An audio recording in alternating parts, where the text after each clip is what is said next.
जय हिंद दोस्तों। आज की क्लास में हम सॉल्व करने वाले हैं कक्षा 10वीं का गणित और प्रश्नावली 6.2 और सवाल नंबर 7 को। तो आइए सवाल नंबर 7 को हम सॉल्व करते हैं, वो भी बिल्कुल आसान तरीका से। तो देखिए सवाल नंबर 7 में क्या लिखा हुआ है, कह रहा है परमेय 6.1 का प्रयोग करते हुए सिद्ध कीजिए कि एक भुजा के मध्य बिंदु से होकर दूसरी भुजा के समांतर खींची गई रेखा तीसरी भुजा को समद्विभाजित करती है। और कह रहा है याद कीजिए कि आप इसे कक्षा 9 में ऐसा कर चुके हैं, मतलब ये 9th क्लास में जो है ना मैथ में ये सॉल्व हो चुका है। तो इसे करा है, तो जो छात्र पढ़े होंगे उसको तो याद होगा, और जो मतलब भूल गए हैं उसको क्या करते हैं हम यहाँ पे समझाते हैं। तो चलिए इसमें क्या करेंगे, कह रहा है परमेय 6.1 का प्रयोग करने के लिए। परमेय 6.1 मतलब थेल्स प्रमेय का हमें प्रयोग करना है। तो थेल्स प्रमेय में क्या दिया रहता है कि त्रिभुज लेना एक जरूरी है। तो हम क्या करते हैं, यहाँ पे त्रिभुज ले लेते हैं। एक यहाँ पे हम बना लेते हैं त्रिभुज, और इसका हम क्या करते हैं नाम रख देते हैं। इसका नाम रख देते हैं ए, इसका बी और इसका सी, ये हम नाम रख दिया। क्या कह रहा है परमेय 6.1 का प्रयोग करते हुए सिद्ध कीजिए कि, क्या कह रहा है सिद्ध कीजिए कि एक भुजा के मध्य, यहाँ पे देखिए एक भुजा के मध्य बिंदु से, एक भुजा के मध्य बिंदु से, तो एक ये तीन भुजा दिया हुआ है। इसमें क्या करें एक भुजा के मध्य बिंदु से, तो यहाँ से यहाँ तक का मध्य बिंदु क्या मतलब क्या होता है कि इसका बीच में जो होता है वो ये है बिंदु, मध्य बिंदु है।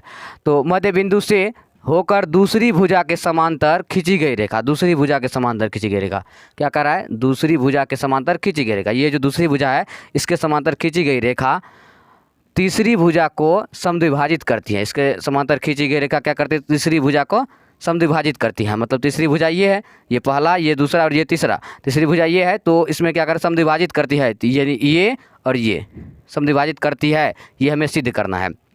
तो इसका नाम रख दिए ए बी सी, तो इसका भी नाम रख देते हैं, कुछ भी रख सकते हैं, A B C D E F G, A B C D रख ए बी सी रख दिए, डी ई एफ जी कुछ भी रख सकते हैं। तो यहाँ पे हम क्या करते हैं पी रख देते हैं और यहाँ पे क्यू रख देते हैं, ये हम इसका नाम रख दिए। अब हम क्या करते हैं, सबसे पहले हमें लिख लेते हैं, यहीं तक था सवाल, हाँ यहीं तक था। तो सबसे पहले हमें लिख लेते हैं कि हमें क्या दिया हुआ है और क्या सिद्ध करना है। तो सबसे पहले हम क्या लिखेंगे, यहाँ पे हल लिखेंगे और लिख लेते हैं दिया है। क्या लिखेंगे, दिया है, लिख दिए दिया है।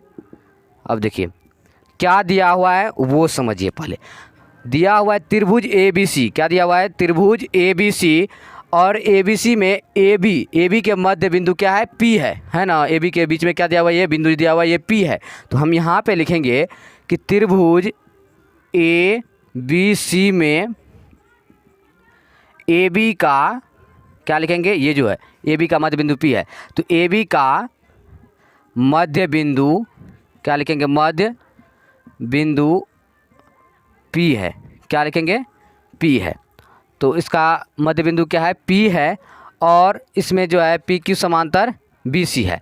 तो जब इसमें देखिए ए बी सी में ए बी का मध्य बिंदु ये पी है, तो यहाँ पर क्या हो जाएगा ए पी बटे में पी बी, या फिर ये लिख सकते हैं ए पी बराबर में लिख देंगे पी बी लिख देंगे।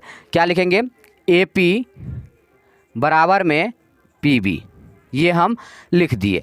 तो ये क्या है, तो ये दिया है। तो हम और क्या लिखेंगे, अब सिद्ध क्या करना है वो चीज़ लिखिए।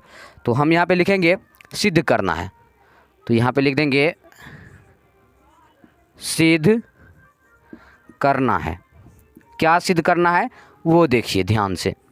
तो सिद्ध हमें करना है क्या है कि ये दोनों भुजा क्या बराबर है। यहाँ सवाल को एक बार फिर से पढ़िए। परमेय 6.1 का प्रयोग करते हुए सिद्ध कीजिए कि एक भुजा के मध्य बिंदु से, एक भुजा के मध्य बिंदु से दूसरी भुजा के समांतर, इसके समांतर खींची गई रेखा तीसरी भुजा को समद्विभाजित करती है। यानी कि तीसरी भुजा ये इसको समद्विभाजित करती है या फिर नहीं करती है, ये इसको आधा भाग में और इसको आधा भाग में बांटती है या फिर नहीं बांटती है। तो इसका मतलब क्या हो जाएगा, हमें ये सिद्ध करना पड़ेगा कि ए क्यू बराबर में क्यू सी है, मतलब आधा और आधा ये है या नहीं है, ये हमें सिद्ध करना है। तो ए क्यू बराबर में क्या आ जाएगा क्यू सी आ जाएगा। तो लिख देंगे यहाँ पे ए क्यू बराबर क्यू सी, हमें ये सिद्ध करना है, इस बात को ध्यान में रखिएगा।